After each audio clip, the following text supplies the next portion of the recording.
Well, not okay. So this is a completely different deal than the one that we talked about before. So we'll get into that. Basically, the deal is to set up a joint reconstruction investment fund, which is 50-50 co-managed by Ukraine and the USA, which I don't know if you remember it before, but it would have been like 2/3 managed by the USA, 1/3 managed by Ukraine. And that the US would have veto power over anything that the Ukrainians wanted to do. That's gone away, and now it's a 50-50 fund, a 50-50 managed fund.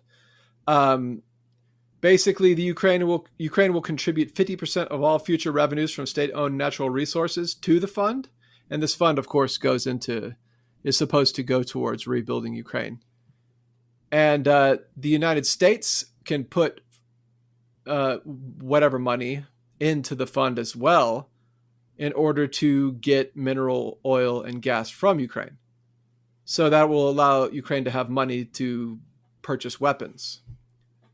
Or some people have speculated that maybe the United States could just give them weapons directly on credit for future funds. I mean, how many years is it projected to even take to set this all up and actually have it starting to work? So when it comes to the minerals, the rare earth minerals, basically the only country in the world that has the infrastructure to extract them is China right now. And that's a problem for the United States. Yeah. But it will take at least 10, I've read 10 to 20 years to get that infrastructure produced in Ukraine. But also Russia is sitting on the place where all the rare earth minerals are right now. So Ukraine will retain full ownership and control over its mineral resources, no transfer of ownership to the U.S. And there will be no debt repayment. The U.S. doesn't require the Ukraine to repay the previous aid. And the fund is supposed to have an investment focus that aims to attract global investment for projects in the resource sector, including mining and infrastructure. It excludes existing resources, and it allows it basically dangles critical mineral wealth as a strategic incentive for Western engagement against the Russian. So this is a much, much different deal here. And what it looks like is a sort of backdoor way to just doing the same shit that Biden was doing, but allowing Trump to call it a win. I mean, yeah, I guess in that way, it's very similar to the negotiations for a new Iran nuclear deal. Yeah, exactly. Which is to do the same deal, but have Trump do it instead of Obama. Well, I mean, because that's what makes it legitimate. Yeah. So,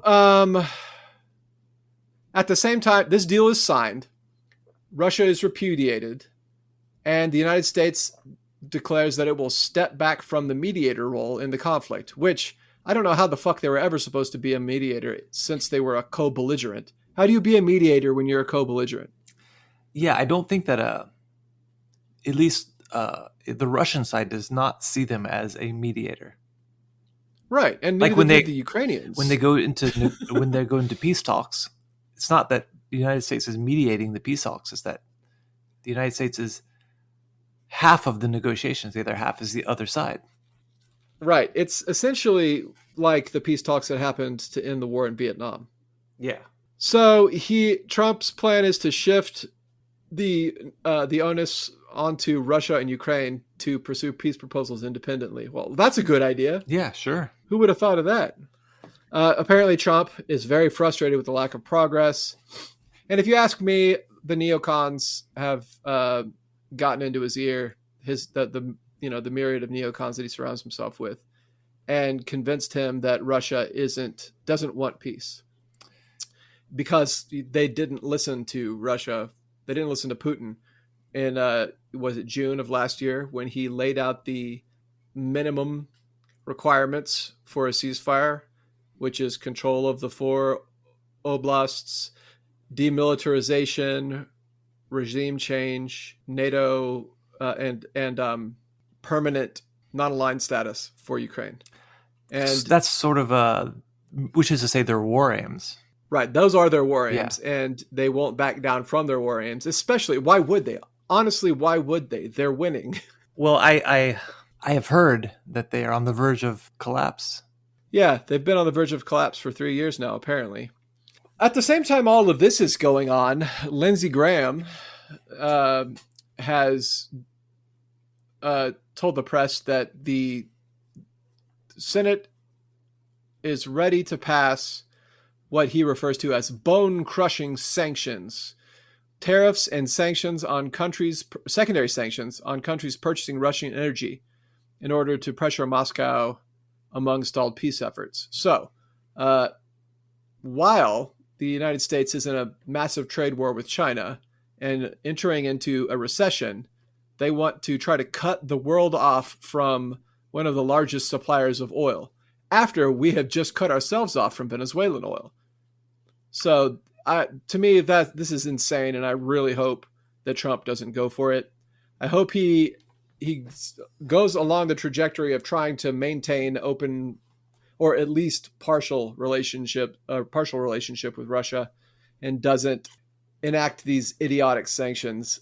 I don't doubt that there might be new sanctions. He talked about sanctioning Russia's banks, which are already sanctioned to the hilt. So more sanctions piled on top of those won't matter at all. Well, I think what he said was that there will be sanctions like nobody has ever seen. So I don't know who else is left to sanction, but they're also going to be sanctioned hard. Yeah, well, Trump says shit that doesn't mean anything. So hopefully this is just some shit that doesn't mean anything. Well, yeah, like nothing in his mind is anything like anybody has ever seen, no matter what it is. And on top of that, Trump just approved the sale of $50 million worth of weapons to Ukraine.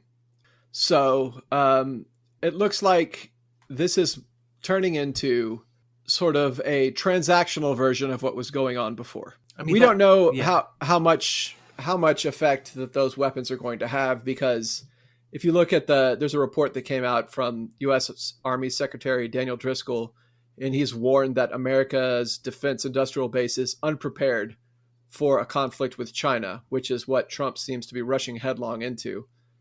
And this is as the U.S. military has made a concerted and very conspicuous pivot towards the Indo-Pacific.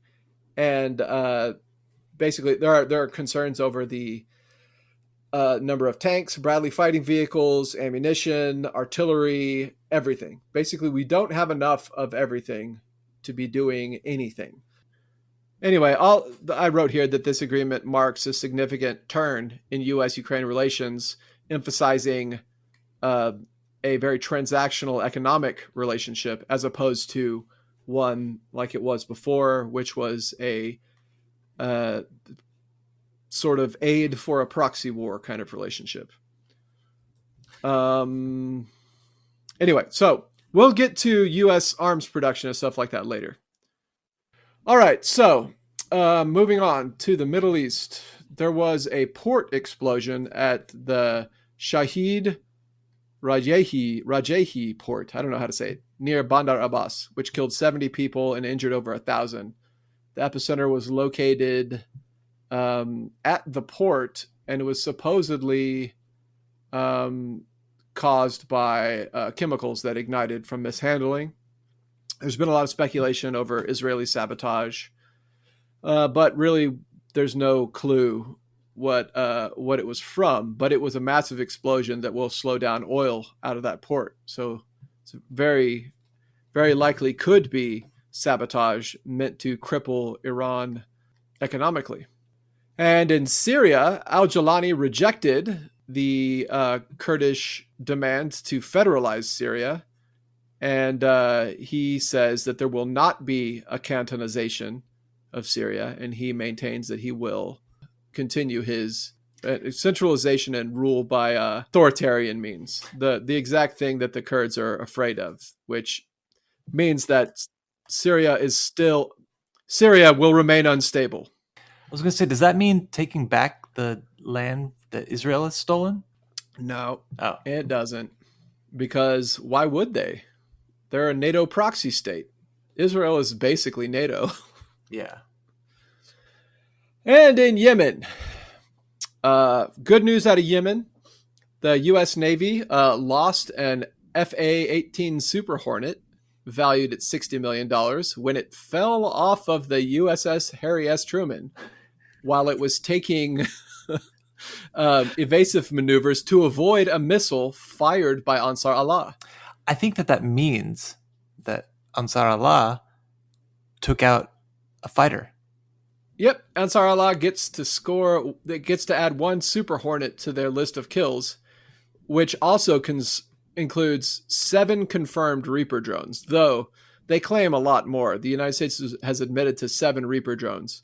That's $30 million each for a Reaper drone. Yes, 7 is a lot.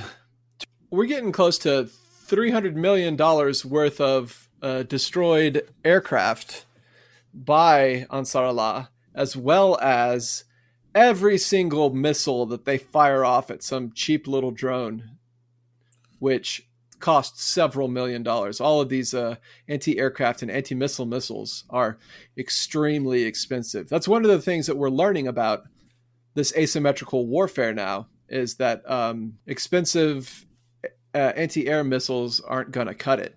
The U.S. Navy does have really cool, actually, sort of Gatling gun type cannons, chain cannons that fire like over 100 rounds a second that they use to shoot down missiles and stuff too, though. But I know that they have, this is part of the reason why Biden's efforts failed in the Red Sea, was because they ran out of super expensive missiles to shoot at cheap little drones and stuff like that, and they had to leave the Red Sea.